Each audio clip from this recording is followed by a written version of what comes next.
هغه چا چې د سکالرشیپونو په اړه پوښتنې کولې نو نن تاسو ته یو ښه زیری ما راوړې ده چې امریکا هیواد یو لړ نوي سکالرشیپونه اعلان کړي دي.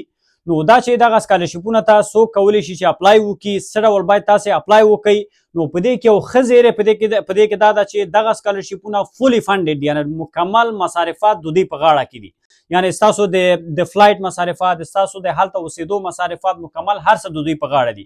نو دا چې د دې شرایط څه دي، نو په کومو شرایطو باندې تاسې کولی شئ چې اپلای وکړئ، څوک ورته الیجیبل ده، نو د دې ډیډلاین څه وخت ده، په کوم بخش کې تاسې کولی شئ چې دلته تاسې اپلای وکړئ.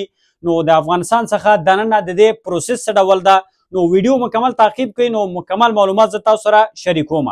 نو دغه سکالرشیپونه چې دي لکه څنګه چې تاسو ګورئ چې دغه دا مهال د دوی زه په ویب سایټ کې یم چې دا اوباما فاونډیشن سکالرز پروګرام، نو دغه سکالرشیپونه چې دي د همدغه فاونډیشن لخوا دا تمویل کیږي. نو دا هغه چا دپاره دی چې خصوصا دلته د دې د سکالرشیپونو مقصد دا ده چې د دنیا د هر یو هیوادونو څخه دوی ایمرجن لیډرز دوی دغه کې راجمع کړي.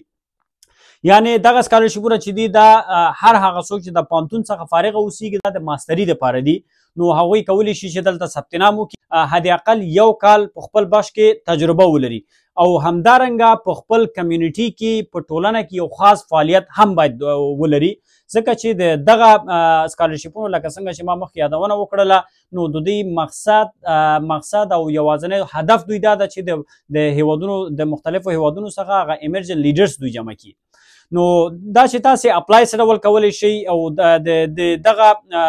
دغه ویب سایټ لینک هم زه همدغه ویډیو په ډسکرپشن کې تاسو سره شریکوم. کوم څوک چې دغه ویډیو په یوټیوب کې ګوري کولی شي ډایرکټ ډسکرپشن ته ورشي، کوم څوک چې په ټیک ټاک او په فیسبوک کې ګوري کولی شي زما یوټیوب چینل ته ورشي او هلته لینک یې واخلي او هلته کولی شي چې ثبت نام وکړي. هر څه تاسو همدغه ویډیو کې درښیم هم.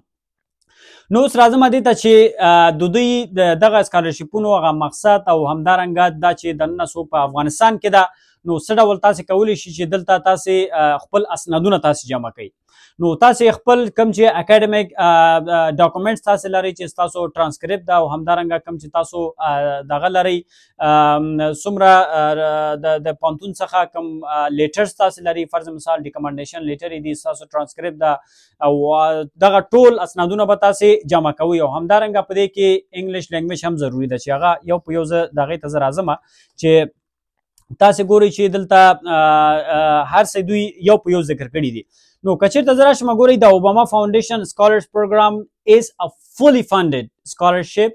This means it covers all costs associated with the program including. یعنې په پروګرام کې دننه چې څه انکلوډډ دي هر څه په دې کې دغه کې دوی هغه کاست مکمل دوی دغه کوي کور کوي. نو په دې کې فرض مثال چې دا ټیوشن فیس ده، چې څومره ستاسو ټیوشن فیس هلته دغه راځي، د سمستر پیسې راځي، دوی ټول ورکوي. هاوزنګ سیستم ده، ټولې پیسې دوی په خپله په غاړه اخلي. منتلی سټیپنډ فار لیوینګ ایکسپنسز، د ستاسو چې څومره میاشتنۍ خرچه راځي فرض مثال د دغې په بخش کې، او میډیکل ډینټل ان لایف انشورنس دا هم د دوی په غاړه ده. یعنې د پروګرام ریلیټډ چې هر څه چې مصارفات راځي دوی ټول ورکوي. اني پروګرام ریلیټډ اکټیویټیز ان ټراول کاست، ستاسو ټول مصارفات دوی ورکوي.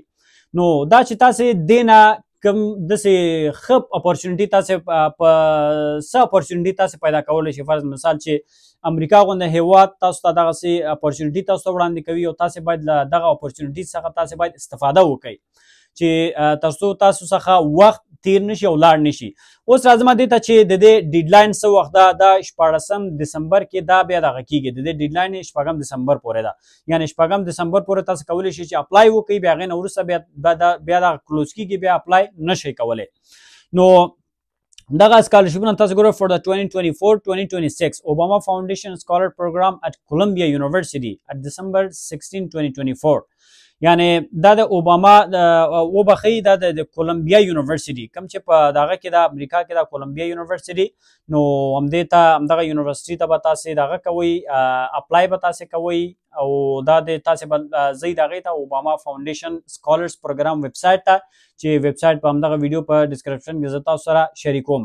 او د دې پروګرام خصوصا مقصد دا ده چې د مختلفو هیوادونو څخه هغه ایمرجن لیډرز دوی جمع کړي، خصوصا هغه چا چې ژوند یې له ننګونو سره مخ وي، یعنې داسې په ننګونو شرایطو کې هغوی ژوند کوي. نو د دې پروګرام اصلي مقصد دا دی ځکه چې دا د یو فاونډیشن د خوا تمویل کیږي دا څومره کسان چې دلته راځي فرض مثال ثبت نام کوي د ته شارټ لیست کیږي د دې ټول مصارفات همدغه فاونډیشن د خوا نه ورکول کیږي نو دغه یو چانس دا یو طلایي چانس دا هیله ده دغه چانس څخه تاسې استفاده وکړئ او دغه چانس باید د لاسه تاسې ورنکړئ